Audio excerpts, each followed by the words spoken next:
가정과 지역, 온 열방을 향해 나눔을 실천하는 시카고 나눔교회 시간.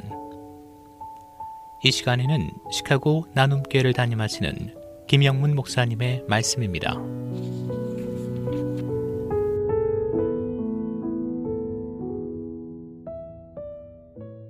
세상은 급속하게 변화되고 그 변화에 낙오되지 않기 위해서 많은 사람들이 변화를 시도하게 됩니다. 교회도 팬데믹을 통해서 많은 변화들이 왔습니다. 예로 영상 매체를 통해서 비대면 예배를 계속해서 드려왔습니다. 어쩔 수 없이 따르게 되는 제도의 변화, 거기에 또 의식의 변화들이 일어나게 됩니다. 그러나 우리는 질문을 던져봐야 합니다. 과연 그런 변화들이 신앙에 어떤 영향을 주고 있는가?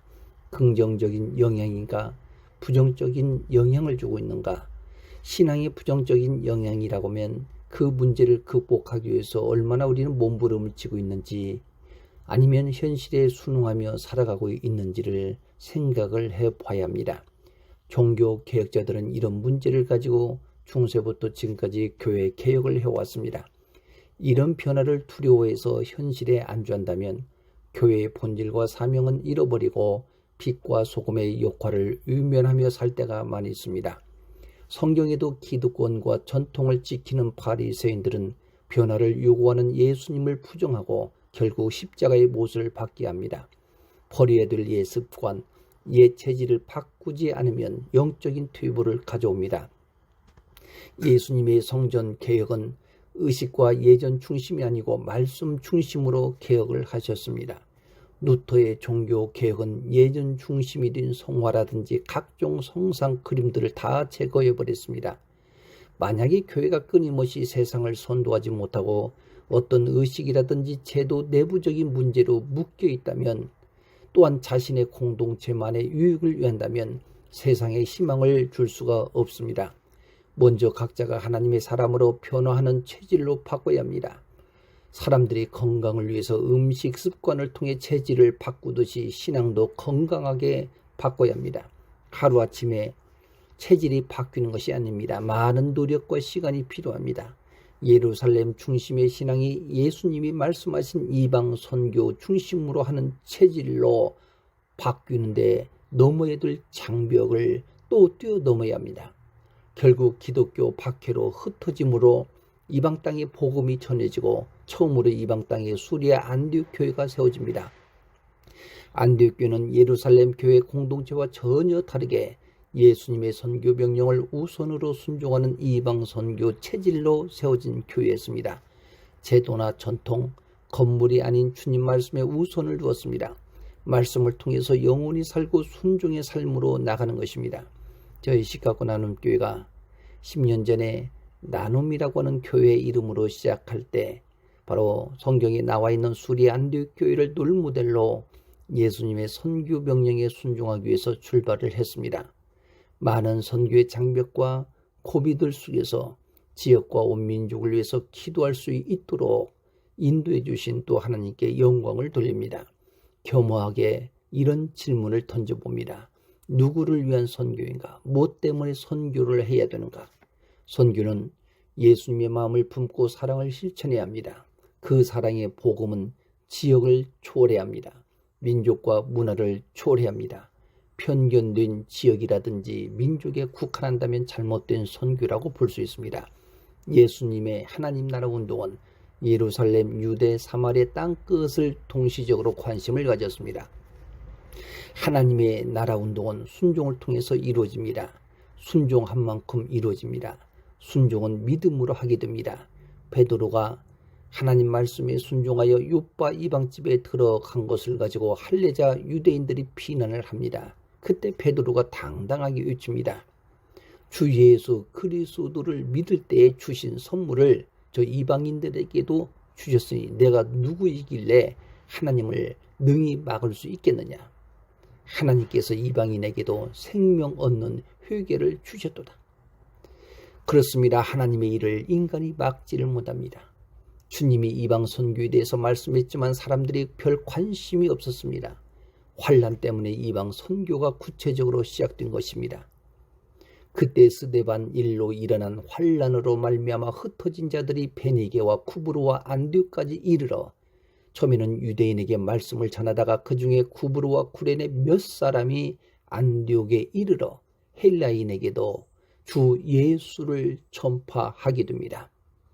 흩어진 몇 사람에 의해서 시작된 이 선교 사역은 수많은 이방인들이 구원을 받게 됩니다.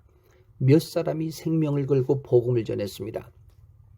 성경에 보면 소수의 사람들이 예수님 명령에 따르고 바로 그 예수님 나라 운동에 출발했습니다.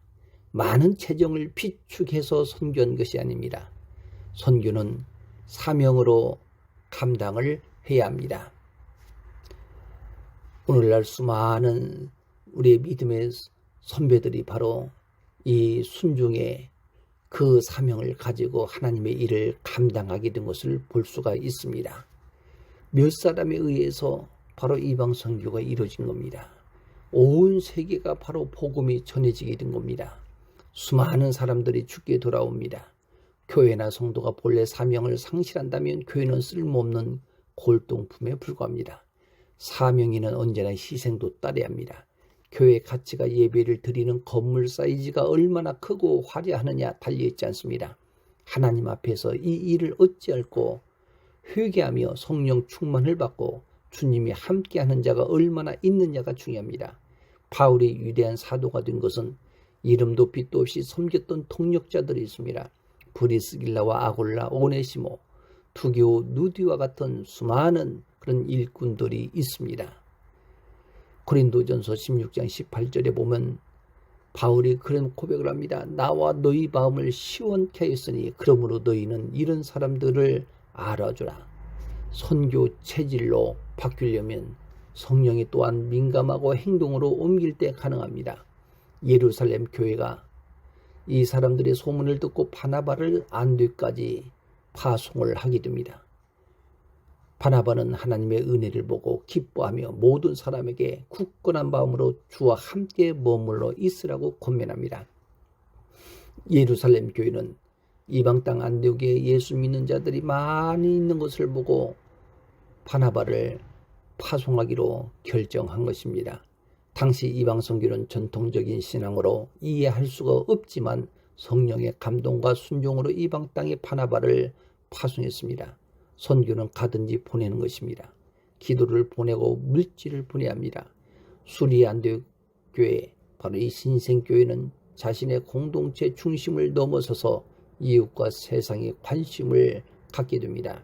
이런 비전을 품을 수 있었던 동기는 교회 존재의 목적이 땅끝까지 복음을 전하라고 하는 주님 말씀에 우선을 두었습니다.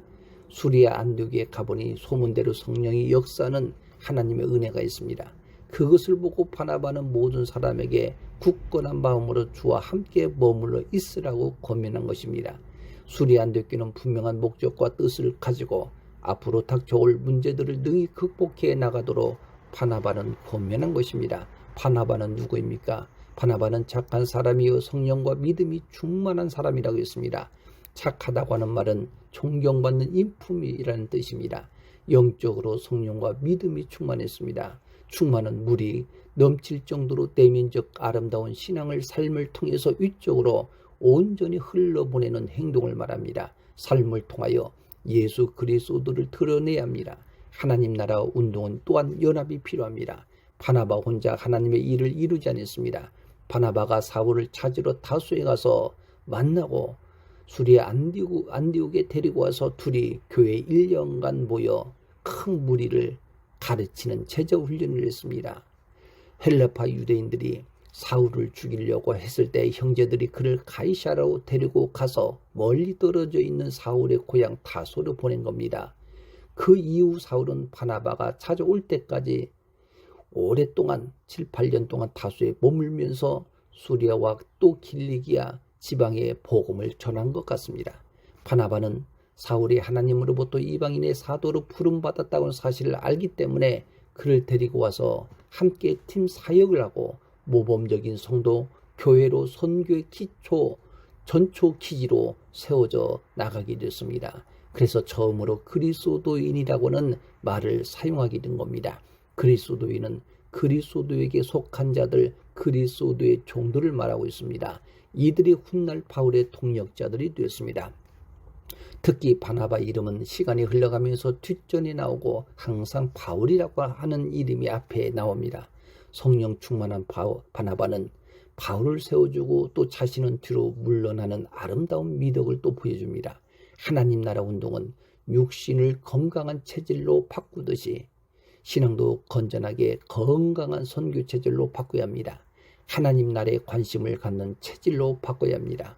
그렇게 하기 위해서는 기다리고 양보하고 서로 섬기고 희생하며 순종의 삶으로 나갈 때 가정도 교회도 사회도 온 땅에도 희망의 빛을 밝혀주리라고 믿습니다.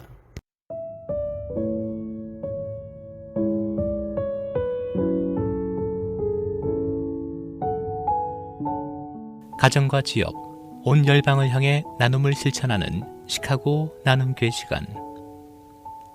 이 시간에는 시카고 나눔교회를 담임하시는 김영문 목사님의 말씀입니다.